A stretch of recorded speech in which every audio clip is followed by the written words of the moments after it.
Сәлем достар, менің арнама қош келдіңіздер. Бүгін біз осындай картоп саңырауқұлақпен жасайтын боламыз. Достар, тоңазытқыштарыңызда тұрып қалған саңырауқұлақтарыңыз болатын болса, одан не тамақ жасауларыңызды білмесеңіздер, осы тамақ жасап көріңіздер. Бірінші, картопымызды осылай турап аламыз, өз қалған пішіндеріңізде.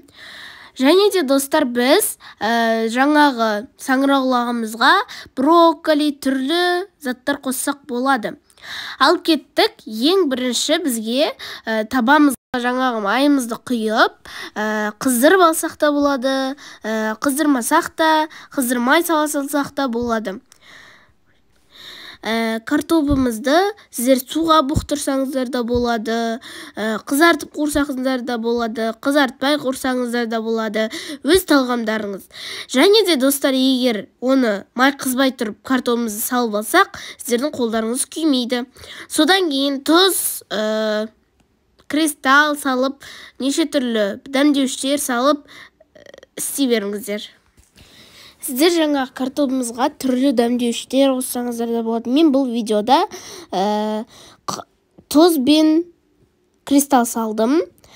Сіздер картопқа неше түрлі дәмдеуіштер қоссаңыздар болады. Мысалы, паприка деген сияқты. Мен бұл жерде ондай қоспадым.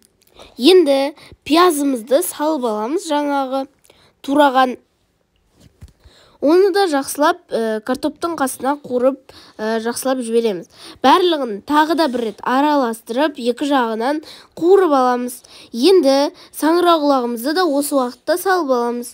Саңырауқұлақтарыңызға мен айтқандай түрлі дәмдеуіштер де қоссаңыздар болады, картоп сияқты.